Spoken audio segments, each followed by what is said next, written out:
Hello sa inyong lahat! Ngayon ay simula na ng ating hiragana lesson. Pag-aaralan natin kung paano isulat ang basic vowels. Ihanda ang inyong notebook at pen. Una, ituturo ko ang importanteng rule sa pagsusulat ng hiragana. Ito ay ang direksyon ng pagsusulat, mula kaliwa pa kanan at mula taas pababa. At napaka-importante na isulat ito sa tamang stroke order.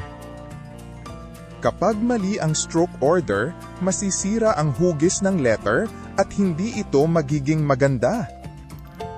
Susunod, ganito ang paraan para ma-memorize ang stroke order. Una, panoorin ang animation sa screen. Pagkatapos, i-pause ang video at isulat ito ng paulit-ulit sa notebook hanggang sa ma-memorize ninyo.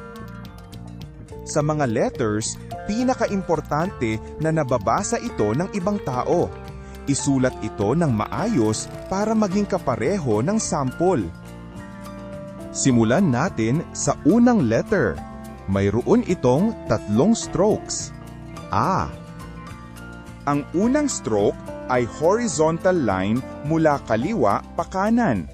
Ang pangalawa ay vertical line mula taas pababa. At ang pangatlo ay paikot.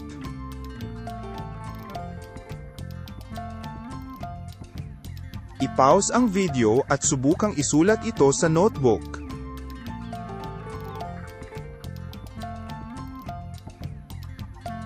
Ang mga salitang nagsisimula sa tunog na ito ay nasa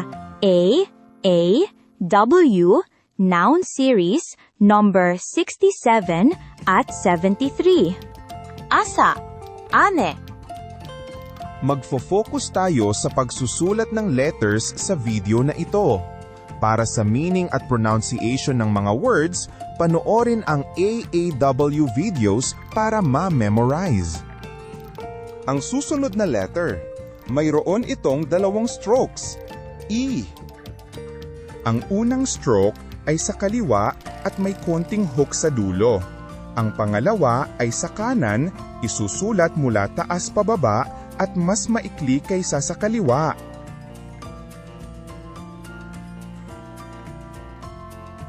I-pause ang video at isulat ito sa notebook. Ang mga salitang nagsisimula sa tunog na ito ay nasa W, noun, series number 13 at 63. Iye, ina. Susunod na letter, 2 strokes ito. U. Isulat ang maikling line mula taas pababa at pagkatapos ay gumawa ng malaking curve.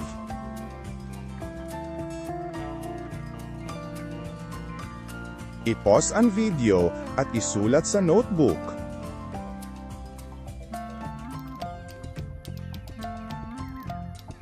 Ang salitang nagsisimula sa tunog na ito ay nasa W, noun series, number 79. Uni. Susunod na letter, 2 strokes. Isulat ang maikling line sa taas. Ang pangalawang stroke ay parang letter Z at sa huli ay i-extend ng diretso pababa sa kanan.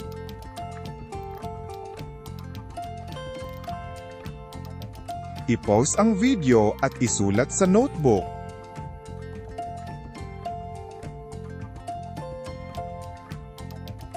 Ang mga salitang nagsisimula sa tunog na ito ay nasa W, noun series, number 23 at 25.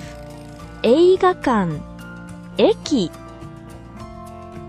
At ang huling letter, mayroon itong 3 strokes. O. Sensei, ang 2 letters na ito ay magkamukhang magkamukha, kaya baka magkamali ako. Tama. mag-ingat tayo sa pagkakaiba nila. Ang karakter na ito ay may straight line pababa sa second stroke, tapos iikot ito. Iyan ang katangian niya. O. Hindi ito ma-memorize kung titingnan lang. Kailangan talagang itong isulat para matandaan ang pagkakaiba. Ang unang stroke ay horizontal. Ang pangalawa ay vertical pababa tapos paikot. Ang pangatlo ay maliit na tuldok sa upper right.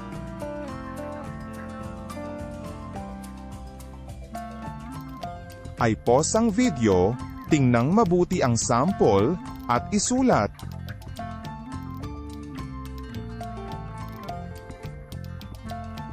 Ang mga salitang nagsisimula sa tunog na ito ay nasa A, noun series number 61 at 99. Ocha, otoko.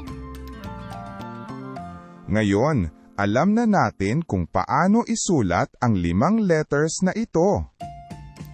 Ngayon, magte-test tayo. Una ay writing test. Sasabihin ko ang tunog at isulat ninyo ang letter sa notebook. Question number 1. Ito ang tunog. Ang tamang sagot ay ito. Question number 2. Ito ang tunog. Ang tamang sagot ay ito. Question number 3. Ito ang tunog. O. Ang tamang sagot ay ito. Question number 4. Ito ang tunog.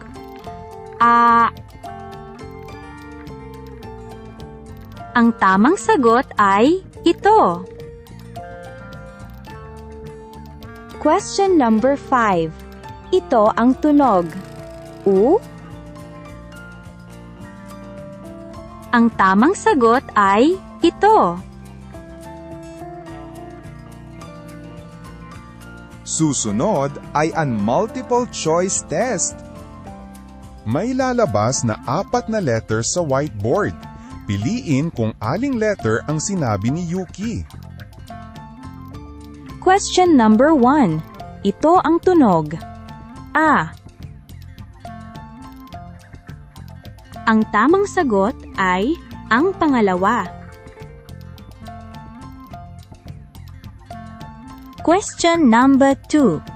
Ito ang tunog. Ang tamang sagot ay ang pangatlo.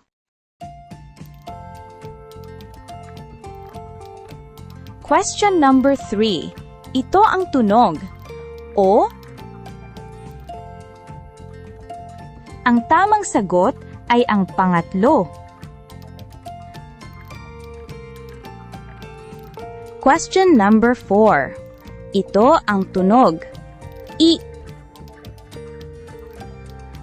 Ang tamang sagot ay ang pangalawa. Question number 5. Ito ang tunog. U. Ang tamang sagot ay ang pang-apat. Nakasagot ba kayong lahat? Bago ninyo panoorin ang susunod na video, i-practice ninyo ng paulit-ulit sa notebook ang 5 letters ngayon. Huwag din ninyong kalimutan i-check ang mga words sa AAW videos natin. Sa susunod, ang susunod na 5 letters naman, ka, ki, k, ke, ko. Hanggang sa muli!